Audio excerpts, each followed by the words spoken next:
কোরআনুল কারীম নাজিল হয়েছে লাইলাতুল কদরের রজনীতে। কোরআনুল কারীম নাজিল হয়েছে আরবি ভাষায়। কোন ভাষায়? ইন্না আনসালনাহু কুরআনান আরাবিয়্যান লাআল্লাকুম তা'কিলুন। সূরা ইউসুফের 2 নম্বর আয়াত। আল্লাহ তাআলা বলছেন, এই কোরআনকে আমি নাজিল করছি আরবি ভাষায়, যাতে তোমরা বুঝতে পারো। কোরআন যখন নাজিল হয়েছে আরব দেশে, তখন ভাষা ছিল কি? আরবি। এই জন্য সহজে বুঝার স্বার্থে কোরআন নাজিল করা হয়েছে আরবিতে। তো প্রশ্ন বলতে পারেন, আমরা কি বুঝবো? আমরা বুঝবো। আল্লাহ তাআলা বলছেন, ওয়ালাকাদ ইয়াসসারনাল কোরআনা লিযিকরি ফাহাল মিন মুদ্দাকির। কোরআনকে আমি বোঝার জন্য সহজ করে দিয়েছি। আমরা কি আসলে বোঝানোর চেষ্টা করি? না। আমি অনেকের সাথে কথা বলে দেখছি, আমাদের মতো এরকম অনেক আলেম আছেন, জীবনে একটা তাফসির কোরআনের পড়েন নেই। কথা বুঝেন? জীবনে একটা তাফসির পড়ে শেষ করেন নাই, অসংখ্য লোক আছে। তা কি বুঝি আমরা? যারা তাফসির লিখেছেন তারা এক একটা শব্দের তাফসির লেখার জন্য হয়রান পেরেশান হয়ে গেছে। তাদের ঘুম ছিল না, তাদের ব্যবসা বাণিজ্য ছিল না, তাদের কোনো দুনিয়াবি খ্যাতকামা ছিল না। আল্লাহ কোরআনকে বোঝার জন্য তারা এখন চেষ্টা করছেন। সম্মানিত ভাই সব, আল্লাহ সুবহানাহু ওয়া তাআলা বলছেন, কোরআনের প্রথম যে আয়াতগুলো নাযিল হয়েছে, ইকরা বিসমি রাব্বিকাল্লাযী খালাক, খালাকাল ইনসানা মিন আলাক, ইকরা ওয়া রাব্বুকাল আকরামুল্লাযী আল্লামা বিল কলম, আল্লামাল ইনসানা মা লাম ইয়ালাম। সূরা ইকরা প্রথম 5 আয়াত। হেরা পর্বতের গুহায় প্রথম রাসূলুল্লাহ সাল্লাল্লাহু আলাইহি ওয়াসাল্লামের উপর নাযিল হয়েছে। সম্মানিত ভাই সব, আল্লাহ সুবহানাহু ওয়া তাআলা বলছেন, কোরআন নাযিল করছি আমি, ইন্না নাহনু নাযালনা যিকরা ওয়া ইন্না লাহু লাহাফিজুন। কোরআন নাযিল করছে কে? আল্লাহ তাআলা। কোরআন কার কালাম? আল্লাহর কালাম, আল্লাহর বাণী। নাযিল করছেন আল্লাহ, এটা হেফাজত করবেন আল্লাহ। ওয়া ইন্নাকা লাতুলকাল কোরআনা মিন লাদুন হাকিমিন আলিম। গতকাল 16 রাকাতের প্রথম আয়াত ছিল এটা, সূরা ফুরকানের আয়াত। ওয়া ইন্নাকা লাতুলকাল কোরআনা মিন লাদুন হাকিমিন আলিম। রাসূল, এই কোরআনটা আপনি প্রাপ্ত হয়েছেন মহান এক বিজ্ঞানময়, মহান সবচেয়ে বড় যিনি জ্ঞানের আধার, সে মনিব আল্লাহ সুবহানাহু ওয়া তাআলার পক্ষ থেকে। কে বলেন? কোরআন কি কোনো মানুষের কিতাব?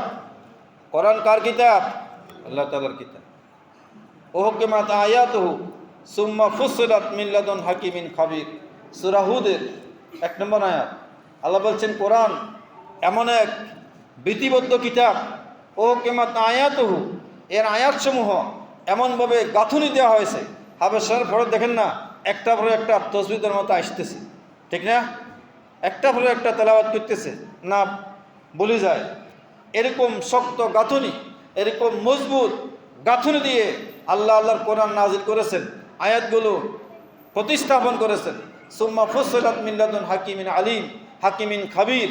এবং এই আয়াতগুলোকে এত বেশি বিশ্লেষণ, এত বেশি বিস্তৃত, এত বেশি খোলাসা, সুস্পষ্ট করে বর্ণনা করেছেন, যাতে মানুষ পড়ে এগুলো বুঝতে পারে। হাদা বায়ানুল লিন্নাস ওয়া হুদাও ওয়া মাউইযাতুন লিল মুত্তাকিন। কোরআন মানবতার জন্য আল্লাহর একটা বায়ান, কোনো প্রত্যেকের কাটিং নয়, এটা ম্যাগাজিন নয়। কোরআন আল্লাহর কালাম, আল্লাহর মাখলুক নয়। আল্লাহর কালাম যখন তেলাওয়াত করা হয়, শ্রোতার জন্য শুনে থাকা ওয়াজিব। ওয়াইযা কুরিয়াল কুরআনু ফাসতামিউ লাহু ওয়া আনসিতু লাআল্লাকুম তুরহামুন। কোরআন যখন তেলাওয়াত করা হয়, পড়া হয়, তখন তুমি মনোযোগ দিয়ে শুনবে। শুধু শুনলে হবে না, কি করতে হবে? মনোযোগ দিয়ে শুনতে হবে। তাহলে তোমার রহমত করবেন কে? রহমত বর্ষণ হবে। তুমি কোরআন তেলাওয়াত করে শুনলে না, কোরআন তেলাওয়াতকে তুমি বৃদ্ধাঙ্গুলি প্রদর্শন করলে, কোরআন তেলাওয়াতকে তুমি গুরুত্ব দিলে না, তো তোমাকে আল্লাহ রহমত করবে না। রহমত পাওয়ারও কিছু ক্যাটাগরি আছে। যখন আবশ্যকরা পড়েন, খুব মনোযোগ দিয়ে শুনবেন, কোরআন তেলাওয়াত করে, এটা তো বুঝবেন, বাকিটা বুঝবেন না, বাকিটা আলেমারও বুঝবে। সম্মানিত ভাই সব, আল্লাহ সুবহানাহু ওয়া তাআলা কোরআনকে ধারণ করা মুসলিম উম্মার জন্য ফরজ। কোরআনকে বুঝা মুসলিমের জন্য কি ফরজ। আল্লাহ তাআলা বলছেন আফালা ইয়াতাদাব্বারুন আল কোরআন ওয়ালাউ কানা মিন ইনদি গায়রিল্লাহি লাওয়াজাদু ফি ইখতিলাফান কাসীরা। সূরা নিসার 82 নম্বর আয়াত। আল্লাহ বলছেন তারা কি কোরআন নিয়ে কোনো চিন্তা ভাবনা করে না? আফালা ইয়াতাদাব্বারুন আল কোরআন, কোরআন নিয়ে কোনো গবেষণা করে না, কোরআন নিয়ে কোনো পড়ালেখা করে না। ওয়ালাউ কানা মিন ইনদি গায়রিল্লাহ, কোরআনটা যদি আল্লাহর পক্ষ থেকে না হয় কোনো মানুষের পক্ষ থেকে হইতো, এটার মধ্যে এই পর্যন্ত কত হাজার সংশোধন লিখবে। এই কথা দেখি না, যে কোরআন রাসূলের উপর নাজিল হয়েছে এখন থেকে 1500 বছর আগে, এই 1500-1600 বছর আজকের আধুনিক বিজ্ঞানের যুগে এখন কোরআন এটা পরিবর্তন হইতে হইতে আসলে কি কোরআন থাকতো না, হাজার হাজার বার সংশোধন লিখতো। কিন্তু আল্লাহর কোরআন উহকামাত আয়াত সুম্মা ফুসিলাত, এমন এক বিধান, এমন এক গাঁথনি, এমন এক শক্ত আইনগত ভিত্তি সম্পন্ন আল্লাহর কোরআন, এর মধ্যে কিয়ামত পর্যন্ত কোনো পরিবর্তন কোনো সংশোধনের কোনো প্রয়োজন হবে না। যালিকাল কিতাবু লা রাইবা ফীহি হুদাল লিল মুত্তাকিন, কোনো সন্দেহ নাই, কোনো পরিবর্তনের প্রয়োজন নাই, কোনো পরিমার্জনের প্রয়োজন নাই, কোনো সংশোধনের প্রয়োজন নাই। কিয়ামত পর্যন্ত আগত সমস্ত মানবতা মনুষ্যত্বের জন্য, ধনী গরিব, অসহায় দরিদ্র, খেটে খাওয়া মানুষ, শিক্ষিত অশিক্ষিত, অল্প শিক্ষিত অশিক্ষিত, সুশীল সমাজের মানুষ, অর্থশালী বিত্তশালী দরিদ্র, সকল শ্রেণী পেশার মানুষের কল্যাণের কথা এবং অধিকারের কথা আল্লাহ তাআলা আল্লাহর কোরআনের মধ্যে বলেছেন। কি কথা ঠিক কিনা? সম্মানিত ভাই সব, আল্লাহ তাআলা বলছেন আফালা ইয়াতাদাব্বারুনাল কোরআন আম আলা কুলুবিন আকফালুহা। সূরা মুহাম্মদের 24 নম্বর আয়াত। আল্লাহ তাআলা বলছেন তারা কি কোরআন নিয়ে কোনো গবেষণা করে না, না তাদের অন্তরগুলো লকডাউন করা। কি করা? লকডাউন। কুফুলনের 1 বছর, বছর আকফাল মানে তালা, তো তালাকে ইংলিশে লক বলে না? যাদের কলব, যাদের অন্তর, যাদের চিন্তা, যাদের চেতনা, যাদের আকীদা, যাদের বিশ্বাস, যাদের শিক্ষা, যাদের দীক্ষা, যাদের যোগ্যতা, যাদের দক্ষতা লকডাউন করা, তারা আল্লাহর কোরআন নিয়ে কোনো স্টাডি করার সুযোগ তাদেরকে আল্লাহ পাক দিবেন না। কে বলেন? আল্লাহর কোরআন যদি আপনি স্টাডি করেন, রাতকে রাত দিনকে দিন আল্লাহর কোরআন সামনে বসে থাকতে পারবেন, বসে থাকার লাগবে, কোরআন আপনাকে সঙ্গে থেকে উঠতে দিবে না। এত মজা, এত তৃপ্তিকর, এত স্বাদের অন্য কোনো জিনিস দুনিয়ার মধ্যে নাই। সময় তো ভাই সবাই শুন, আল্লাহ তাবারক ওয়া তাআলা বলেছেন উতলু মা উহিয়া ইলাইকা মিনাল কিতাব ওয়া আকিমিস সালাতা ইন্নাস সালাতা তানহা আনিল ফাহশাই ওয়াল মুনকারি ওয়া লাযিকরুল্লাহি আকবার। সূরা আনকাবুতের 85 নম্বর আয়াত 21 পারা শুরুতে আছে। আগামীকাল পড়বে, আজকে তো 20 পারা পড়বে। কেমন? 21 পারা শুরুতে আছে উতলু মা উহিয়া ইলাইকা মিনাল কিতাব। এই দুনিয়ার মানুষ শোনো, তোমাদের কাছে মুহাম্মদ আরবি সাল্লাল্লাহু আলাইহি ওয়াসাল্লামের উপর যে কিতাব নাজিল হয়েছে সেই কিতাবটা তোমরা একটু পড়ে দেখো। কি করো? আমরা আরবিতে তেলাওয়াত বলি আর কি। তেলাওয়াত মানে পড়া, পড়ে দেখা। তেলাওয়াত মানে অনুসরণ করা। উতমা উহিয়া ইলাইকা মিনাল কিতাব, এই কিতাবটা একটু তুমি পড়ে দেখো। এরকম মানুষও কি নাই সারা জীবনের মধ্যে? অনেক উর্মারি সরকারি মনে মারি করছে, অনেক শিক্ষা দীক্ষা অর্জন করেছে, অনেক বুদ্ধি বিবেক আছে, অনেক সালাক চতুরে চাতুর্য আছে, কিন্তু আল্লাহর কোরআন জীবনে একবারও দড়ি পড়ার সৌভাগ্য তার হয় নাই। এরকম মানুষ কি দুনিয়াতে নাই?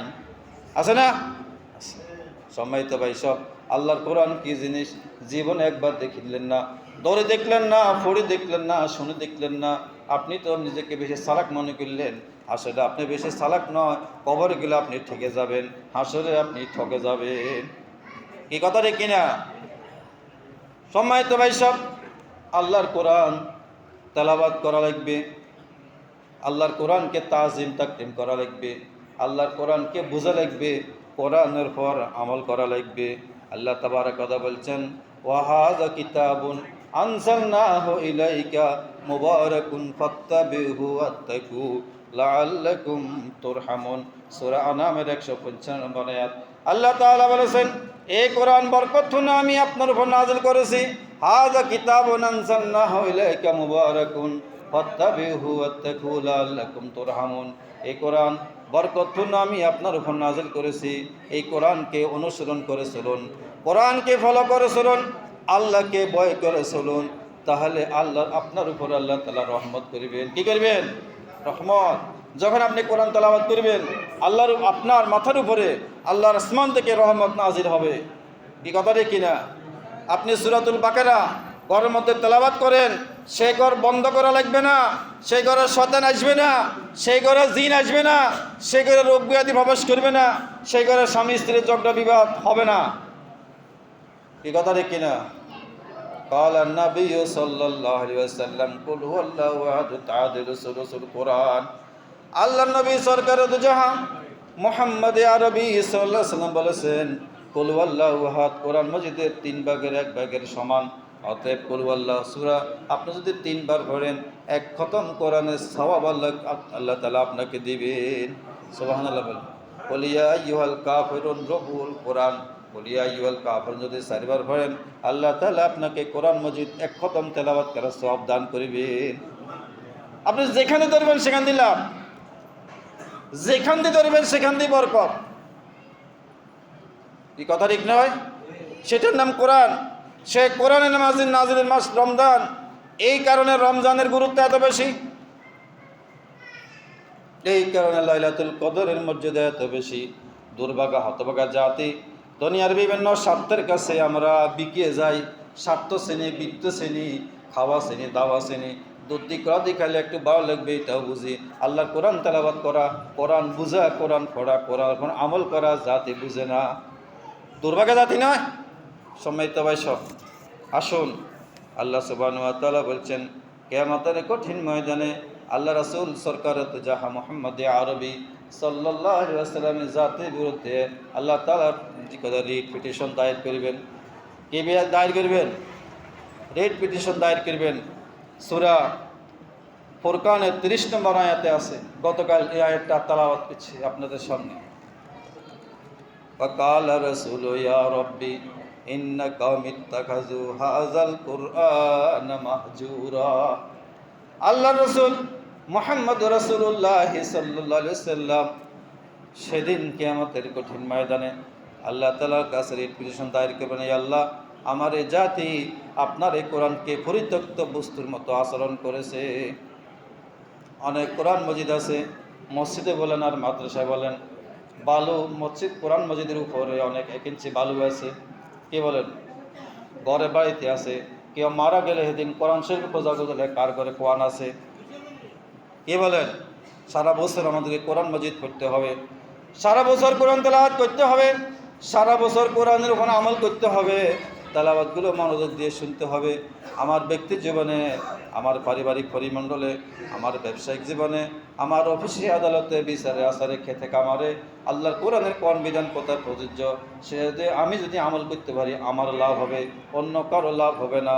ওয়াকাল রাসূল ইয়া রাব্বি ইন্না কওমি ইত্তাখাযু হাযাল কুরআনা মাহজুরা।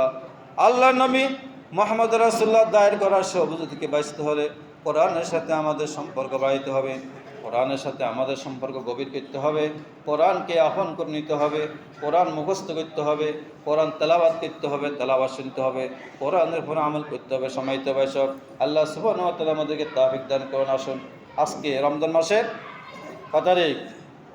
16 তারিখ। শেষ হয়ে যাচ্ছে না? আমি গত জুমায় বলছিলাম বেশি বেশি ফরজ নামাজ তো অবশ্যই পড়বো, এর বেশি কমার সুযোগ নেই। নফল নামাজ পড়ার জন্য চেষ্টা করব, ঘরে বাড়িতে মসজিদে তারাবি সালাতগুলো সঠিকভাবে আদায় করার চেষ্টা করব, হাফেজ সাহেবদের তেলাওয়াতগুলো শোনার চেষ্টা করব, আর বেশি বেশি আল্লাহর কাছে ইস্তেগফার করব, ক্ষমা প্রার্থনা করব, এতেকাব করার চেষ্টা করব। এরপরে এতেকাবে আসার চেষ্টা করব, লাইলাতুল কদর পালন করার চেষ্টা করব।